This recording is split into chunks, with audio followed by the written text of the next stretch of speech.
Hey everybody, welcome back to another exciting episode of the Stash Report from the Stash Project. Today is October 5th, 2020. A few kit announcements, a few kit releases, the huge. So we are going to be talking about a couple of Tamiya, sort of, not announcements, but dates, if you will, for November. Now these are Japanese release dates, so keep in mind getting them here in the United States, Canada, possibly also Europe. The kits will more likely be out 1 month earlier than they will be in Japan. So November release for Tamiya, the Lotus Super 7 Series 2. This is the one that's getting a PE fret added to it for the grills, a couple other things, some paper seat belts, and those little turned metal air inlets for the engine. So that'll be coming back out. Otherwise, the kit's pretty much the same. New set of decals. And then in December, Tamiya will be releasing, or reissuing rather, the Porsche 935 in the Martini livery, and that's the big 1/12 scale kit. This was the obvious sort of follow-on as they were doing these kits because they did the 934 Jägermeister car, then they did the 934 with the Valiant livery, which was something that hadn't been done in the big scale before. They do have a 124 scale, easy for me to say, Valiant 934, but they did not have a 1/12 scale one. And the 935 and the 934 are pretty much the exact same kit except for the body of the car. The 935 obviously is a much more aerodynamic version of the 934. Martini liveries would have had the last time. No new parts added to this. If you picked up one of the reissues that came out in the mid-2000s, it had the PE added to it back then, so it's just a straight reissue. And then also in December, the reissue of the Lotus Europa Special. Now this does actually have some new parts tooled up to it, some new new rear wing struts, a set of Watanabes. I thought they were mini lights, but Tommy's literature says Watanabes. And those little couple little pieces will let you build the Johnny Player special version of the Lotus Europa, which is the black car with the gold trim. Otherwise, they'll still build the regular Europa. It also has a PE fret added to it. Also has the paper seatbelts added to it. Also replicates the same turn metal air inlets because they are the same engine in both models. So those are coming back out. And then we got the January 2021 releases from Aoshima. And let me tell you what, we are starting out the new year with the same whimper we left 2020 in. I saw them post this on Facebook, and they gave like a picture of the two things, sort of a collage of the model kit boxes, and I thought to myself, "You got to be kidding me! There has to be more than that," and there was not, and it's just, 2020 was a new year, but we're not starting out with anything that's like a gotcha kind of factor. So reissues are the 89 Nissan GTR R32, the Toyota Aristo Vertex Edition, the 92 Nissan Gloria Nissan Cedric Y32, the 2002 Mazda RX-7 FD3S Spirit R Type B, the 85 AE86 Corolla GT Apex, and the AE86 Levin GT Apex, along with reissues of both the Volk Racing and the Yankee Racing Rocket Bunny Toyota 86 kits. So, yeah. Many of those kits, I mean, the Volk Racing, the Volk and Yankee Racing Rocket Bunny kits came out in 2013, but most of these, even other cars, are reissues of things that are from the very beginning of the model car series, which is a lineup that was, a marketing lineup that doesn't have anything to do with anything else. It's just a marketing way to categorize the model kits.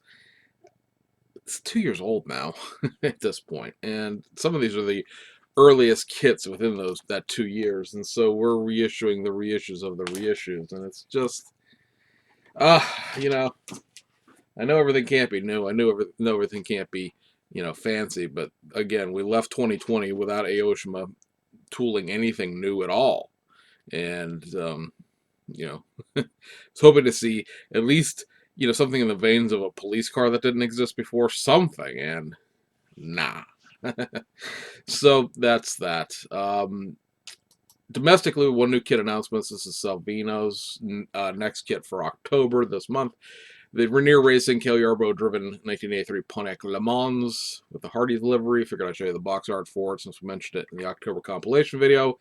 Again, case you didn't watch that video yet, this is the monogram guts, the wheel, or not the wheels, well, yeah, the wheels, but the the engine drivetrain roll cage chassis. There's not really an interior because you build the interior off the floor pan of the chassis. So roll cage and all that stuff from the NASCAR, the monogram 124 scale NASCAR kits, and then the body is newly tooled. That's what is a 124 scale kit. I know people will whine, complain, and lament the end of the world with that, but obviously it has to be 124 scale because that's what the innards of the motor kit itself are. So going over to kit releases, we have 5 here domestically and 3 overseas.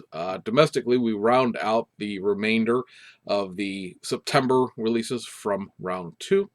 One NPC kit, which is this, the 34 Slammer Modified. So this is a 34 Ford that has been chip and chopped into a asphalt modified. This kit has been reissued a number of times. I think most recently was in the 2012 area. It was one of the Chicago Hobby Show Builder's Choice Program kits that it was in an AMT box at that point. I think it had an AMT release earlier in the late 90s as well. Originally, it's an NPC kit, which is why it's in this boxing. So you know, if you've seen the insides of one of these, you know what you're getting at this point because it is just a straight reissue of those old kits. Obviously, the decals have been renewed in this packaging, like they do with all of the round 2 kits, but otherwise nothing exactly new, so to speak, there. And then going over to AMT, 3 kits. First up, the 1/16th scale reissue of the 57 Ford Thunderbird. This is in its second boxing from, I believe, 1977. The Countdown series boxing that would have been a Matchbox Lesney era box at the time. There are stock parts in here. Woo, custom parts. They've expanded the decal sheet. You got the vintage box art from the 70s in here as well. The doors open, the hood's open. It has hoses and wiring and whatnot. They were pretty robust with these 1/16 scale kits, trying to make them a little more detailed back in the day. And so that goes into this line. If you watch the October video, you know that the 57 Bel Air convertible is coming back out as well this month in October. So if you wanted to collect the 1/16 scale kits, they're sort of cranking a couple of them out here rapid fire before Christmas. And then we have this abomination, the 1995 Mitsubishi Eclipse. This is one of the Racing Champions era tools, and you could pretty much take a shovel and a pile of dirt and bury everything that ever was made during that point in time. Racing Champions bought Ertl because they wanted their diecast stuff, obviously, because Racing Champions was a diecast company. A lot of people would probably be most familiar with Racing Champions for either one of two things: the NASCAR little 1/64 scale NASCAR kits cars that they made a whole hell of a lot of. They also were the ones that made the 1/43 scale police cars, which they did like the entire country, either Chevy Caprices or Ford Crown Victorias, and then they did a bunch of city police cars, and that's when the wheels fell off that, because then various individual police agencies started doing specials where they would like sell 1,000 of them to benefit a canine unit or a breast cancer awareness or whatever the thing was, and then it just became a point where there was no way in the world you could possibly collect them all unless you were independently wealthy. Back to model kits, because they were so focused on the die-cast end of the business, they really didn't care about the plastic end of the business, and so we got these sort of half-hearted attempts at them doing models. They're going to reissue all of the import versions of these old Fast and the Furious Tokyo Drift models. I understand the reasoning behind it in the sense that the tooling exists. It's just sitting there. Let's pour plastic through it and see if we can make a couple of bucks. However,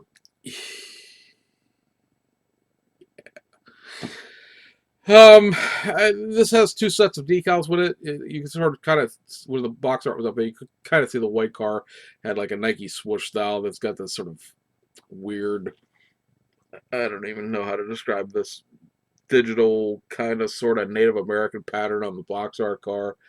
They didn't change anything with the kit. It's got 2 spoilers, 2 sets of wheels. It does have an engine because, of course, everything in America has to have an engine regardless. And it is 1/25th scale, so, in the inverse opposite of the problems that a lot of curmudgeon the old guys have by monogram kits being 124 scale 1960s, 70s muscle cars. This is the inverse opposite of this. This is a 125th scale import cars, which means that now they're the wrong scale. If you're gonna, Revell tried this with Fast and Furious kits and the tuner kits where they made 125th scale Accords and stuff like that. Some of those were die-cast dual use tools and stuff like that. And then, AMT via Racing Champions tried it again with the Tokyo Drift cars.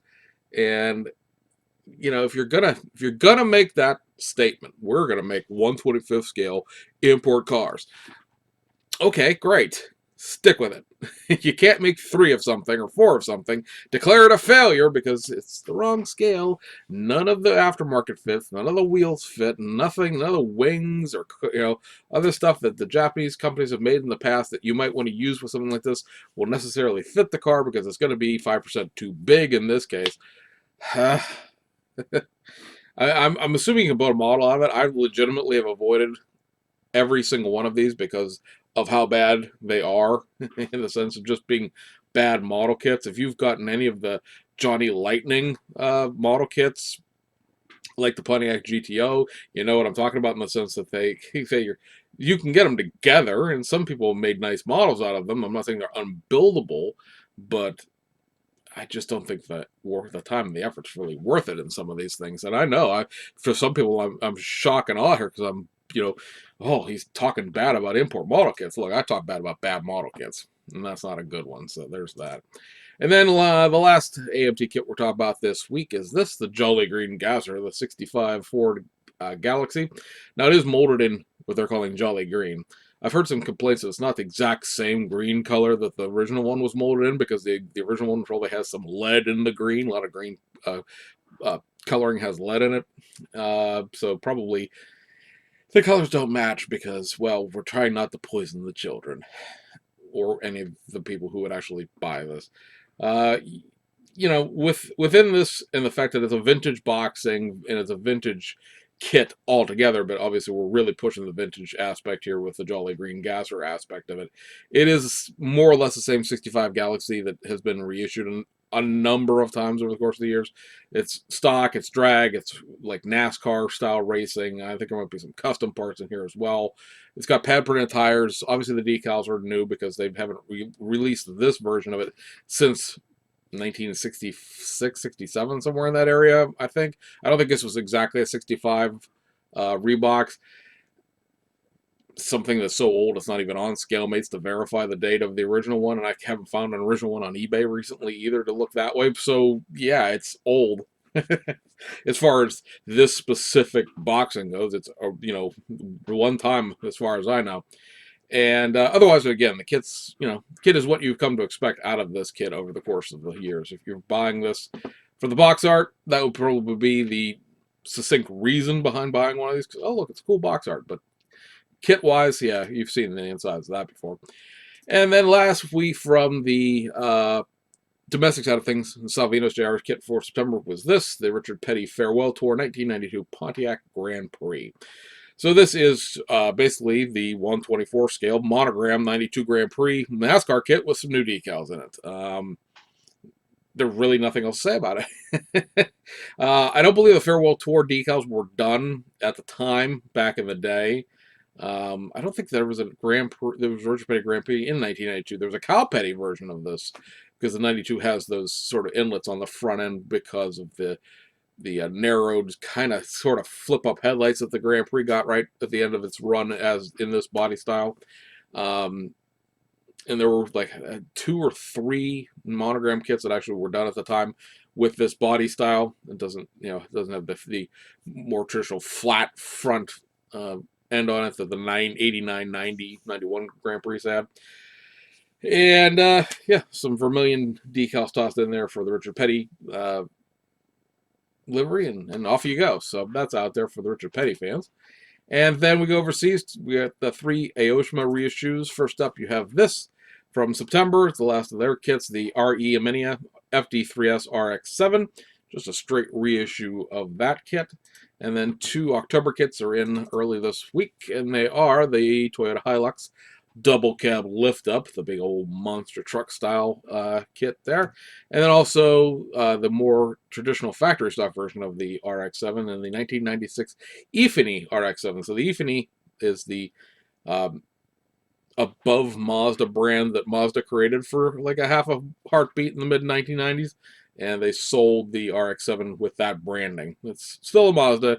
It was just their it was just their Infinity brand, basically. But oh crap, Nissan took that name, so it became Ifany. So there is that one out there for folks. Again, just a straight reissue of a boxing that was done. Let's see, what kit number is this? 7. So this was, again, a kit that was put out originally. Well, put out originally back in the 1990s, but reboxed 2 years ago. So it's probably been released at least 2 or 3 times since then. So just the Reeboks.